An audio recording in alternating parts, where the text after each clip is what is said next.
This Broken Man by Craig Murray and the Loose Connections. This is Democracy Now!, democracynow.org, The War and Peace Report. I'm Amy Goodman. We end today's show with a look at homelessness here in New York City. The number of people living in city shelters has reached an all-time high, according to a new report issued Monday by the Coalition for the Homeless. This spring, more than 43,000 people, including a record 17,000 children, slept each night in municipal shelters. The Coalition's analysis also showed the average length of family stay in city shelters has increased to nearly a year. Since Mayor Michael Bloomberg took office, the homeless shelter population has increased by 39%. The Coalition for the Homeless attributes the spike in homelessness to the Bloomberg administration's alleged failure to help move homeless families into permanent affordable housing. Housing advocates say the problem was exacerbated by the city's cancellation of the Advantage apartment rental subsidy. Since then, the city has lacked a program to help shelter residents attain permanent housing. Now as many as 8,000 former aid recipients are facing eviction. For more, we turn to a report by Democracy Now! Fellow Chantal Berman. She spoke with several recipients of the program's housing subsidies who could lose their homes. Basically, I've been in this apartment for almost 2 years.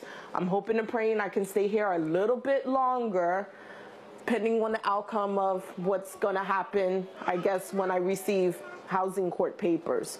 Catrice Bryson is a medical receptionist and a single mother living in West Harlem. Her daughter Idalise was born into a New York City shelter, but grew up in this one-bedroom apartment thanks to the city's Advantage program, a rent subsidy system that helped homeless people move out of shelters. Despite an all-time high in homelessness, the Bloomberg administration defunded the program 3 months ago, leaving 8,000 people like Catrice stranded in apartments they can't afford. With city help, Catrice paid $50 per month on her apartment. Now she's responsible for more than $1,000 per month, money she doesn't have. I've been trying to look for another job, maybe on top of the job that I have, to try to see if I can work 2 jobs. It's been very stressful because, you know, trying to figure out what's more important, like making sure that I have food in the refrigerator, making sure that I have lights on, you know, and then I do see homeless people out here in the streets. And I think to myself, I wonder, you know, I hope that's not going to be me and my daughter in the next month or so, you know, being out on the streets because of the fact, you know, I tried my best. I work, you know, it's not like I don't work. And I try to do what I have to do for me and my daughter, but it's not enough. Despite the prospect of sending thousands back to shelter and the streets, Bloomberg officials claim the city can no longer afford to spend $140 million per year on rent subsidies. But critics note that the city spent more than 4 times that amount last year on commercial and industrial subsidies. Advocates like Patrick Markee at Coalition for the Homeless say that when it comes to fighting homelessness in New York City, fiscal responsibility isn't the real issue. Mayor Bloomberg and top Bloomberg administration officials continue to view the problem of homelessness as a behavioral problem.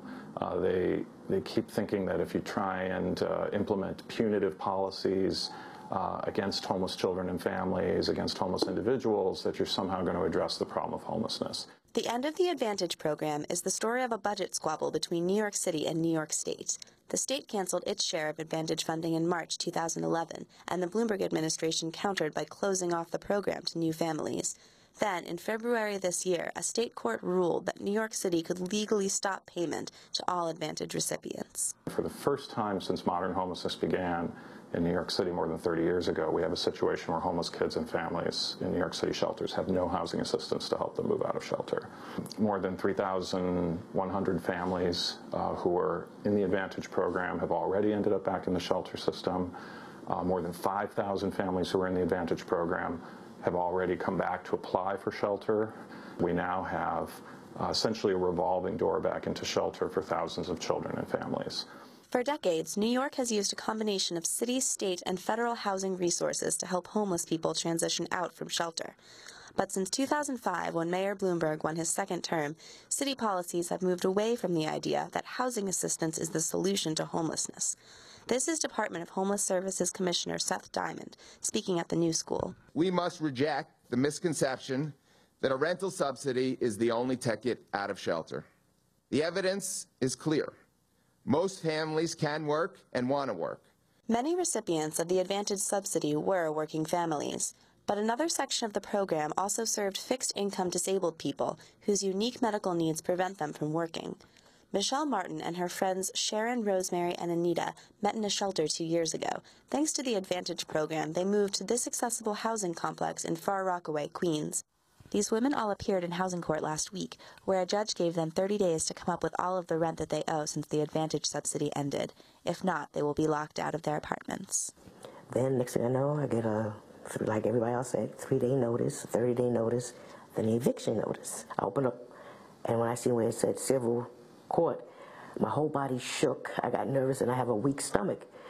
But it's like I had pains all in my stomach. I dropped the paper on the floor, and I sat there, and I'm going in tears. I said, oh God, I'm going to be evicted. I'm going to be evicted. What are they going to say? You have to be out such and such a time. We're going to come and put your things out. So I'm worried about that. Moving women like Michelle to shelters often means jeopardizing their access to medicine and doctors. Michelle's close friend and neighbor, Catherine Mobley, is already suffering adverse health effects. I have some serious problems. I sleep with machines at night in order for me to get a good night's rest.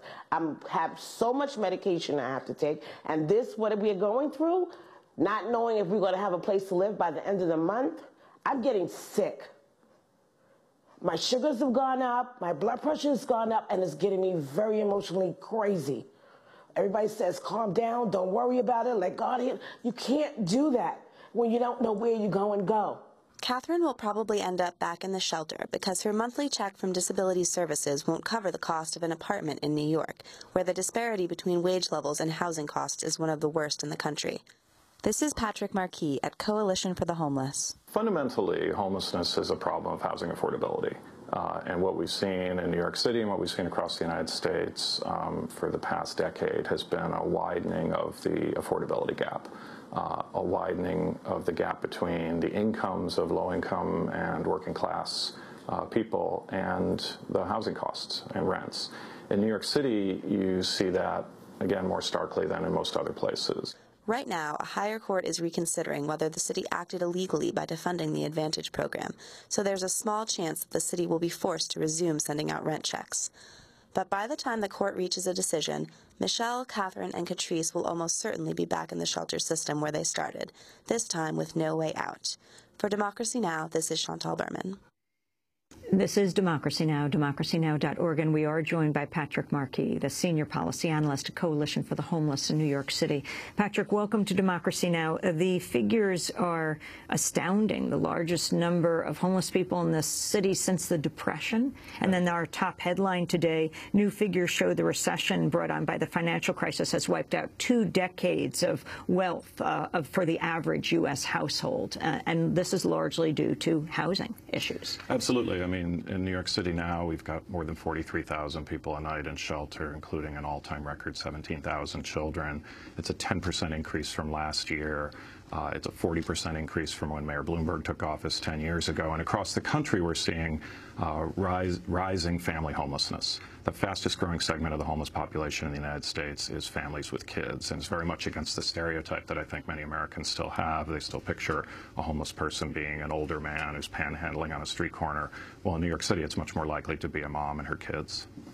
And you have a situation where in this particular program, the Advantage program, when they're put back into shelters, the amount of money that is spent on sheltering them in shelters is more than if they had subsidies for their apartments. Absolutely. I mean, we have a situation where it costs $36,000 a year to shelter a homeless family in New York City. In comparison, a rental voucher would be $10,000 a year. And this has really been the fundamental kind of lunacy of New York City homeless policy and even homeless policy around the rest of the country for many years. Here you have a situation where it costs more to do the wrong thing. We are now facing a situation where Mayor Bloomberg has refused for years now to utilize federal housing programs which we know work to reduce homelessness, which worked under previous New York City mayors. Even Rudy Giuliani himself utilized federal housing programs to help families get up and out of shelter and secure permanent housing. And here you've got Mayor Bloomberg refusing to do something. And here you have a mayor who himself is a billionaire, one of the wealthiest men in this country. Yeah, and I do think it comes from a mindset that we've seen in this administration. They refuse to see that this is not a problem of behavior, of people making bad choices, all of these things. It's a problem of a widening gap between rents and incomes, where working class and low-income people are simply being priced out of the housing market, in a situation where we know government has solutions to this problem. If you provide affordable housing assistance to help homeless kids and families escape shelter, they will stay out of shelter. And it's something that has worked in New York City under previous mayors. It's worked around the country, and certainly we see it in Western European countries, in Canada, in other democracies and other industrialized countries where they have a stronger affordable housing system for low-income people. Which states are hardest hit by homelessness in this country? Well, certainly New York City has an enormous homeless shelter population and street homeless population. California and Florida, other states that were hard hit by the mortgage foreclosure crisis, have also been very hard hit by homelessness.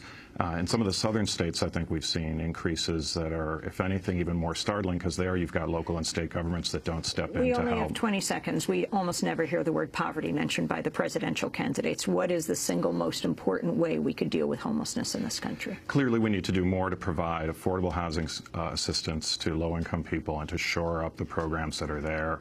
It's very dangerous, the proposals that Governor Romney has made to block grant federal housing programs, which would essentially decimate them. But we certainly need to see more leadership from the president and Congress as well. I want to thank you very much, Patrick Markee, for joining us, senior policy analyst at Coalition for the Homeless here in New York City. We'll link to their report that came out today. This is Democracy Now! It's produced by Mike Burke, Renee Feltz, Aramante, Nerman Sheikh, Steve Martinez, Sam Alcoff, Hani Masood, Ravi Karen, Dina Guzder, Chantal Berman, Amy Littlefield, Mike DeFilippo, Miguel Noguera, engineer. Special thanks to Becca Staley, Julie Crosby, Hugh Grant, Jessica Lee, John Wallach, Nesta Godars. I'm Amy Goodman. Thanks so much for joining us.